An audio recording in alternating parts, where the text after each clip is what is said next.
આપ પાર્ટીના કોર્પોરેટરની એસીબીએ ધરપકડ કરી છે, ત્યારે સમગ્ર મામલે ધારાસભ્ય કુમાર કાનાણીએ આપ પાર્ટીના કોર્પોરેટર પર ગંભીર આક્ષેપ કરી પ્રતિક્રિયા આપી છે. સુરતમાં આપ પાર્ટીના કોર્પોરેટર વિપુલ સુહાગિયા સામે અચાનક જ એસીબી સુરત દ્વારા તપાસનો ધમધમાટ શરૂ કરવામાં આવ્યો હતો. સુરત એસીબી દ્વારા લાંચ કેસમાં આપના કોર્પોરેટરની ધરપકડ કરતા આપના કાર્યકરોમાં સોપો પડી જવા પામ્યો છે. ત્યારે કોન્ટ્રાક્ટર પાસે લાંચ પેટે લાખો રૂપિયાની માંગણી કરી હતી. આપ પાર્ટીના કોર્પોરેટર દ્વારા લાંચ માંગવા બાબતે થયેલ ધરપકડને મામલે ભાજપના ધારાસભ્ય કુમાર કાનાણીએ કોર્પોરેટર વિપુલ સુહાગિયા પર આક્ષેપ કરતા જણાવ્યું છે કે આપના કોર્પોરેટર શાકભાજીની લારીઓ પરથી 50-50 રૂપિયાનો તોડ કરે છે, તેમજ 10 લાખથી લઈ 50 રૂપિયા સુધીનો તોડ કરે છે, તેમજ આમ આદમી પાર્ટી તોડ પાર્ટી છે. કેજરીવાલ જેલમાં ગયા છે ત્યારે એના કોર્પોરેટર પણ જેલમાં જઈ રહ્યા છે. લોકોએ વિશ્વાસ રાખી વોટ આપ્યા છે. આપના કોર્પોરેટરે લોકોનો વિશ્વાસ તોડ્યો હોવાના કુમાર કાનાણી દ્વારા આક્ષેપો કરવામાં આવ્યા છે. સુરતના આપના કોર્પોરેટર દ્વારા પે એન્ડ પાર્કના કોન્ટ્રાક્ટર પાસે રૂપિયા 10 લાખની લાંચ માંગતા કોન્ટ્રાક્ટર દ્વારા સમગ્ર મામલે સુરત એસીબીમાં કોર્પોરેટર સામે ફરિયાદ કરવામાં આવી હતી.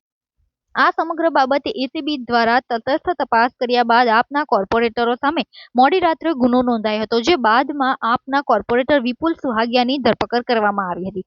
જ્યારે અન્ય કોર્પોરેટર જીતેન્દ્ર કાછડિયા ફરાર થઈ જવા પામ્યા હતા. તો આ મામલે એસીબીના એસીપીએ જણાવ્યું કે કોન્ટ્રાક્ટર દ્વારા કરવામાં આવેલ પુરાવાઓના આધારે કોર્પોરેટર જીતુ ઉર્ફે જીતેન્દ્ર કાછડિયા અને વિપુલ સુહાગિયા સામે લાંચ માંગવાના આરોપને લઈ ગુનો નોંધવામાં આવ્યો છે, જે બાદમાં આરોપી વિપુલની પોલીસે ધરપકડ કરી જેલ હવાલે કર્યો હતો. જ્યારે કોર્પોરેટર જીતુ કાછડિયા ફરાર થઈ ગયો છે, જેથી તેને પકડી પાડવા ચક્રો ગતિમાન કરવામાં આવ્યા છે. કાકા, આમ આદમી પાર્ટીના બે કોર્પોરેટર વિરુદ્ધ ફરિયાદ થઈ છે ને એકની ધરપકડ થઈ છે.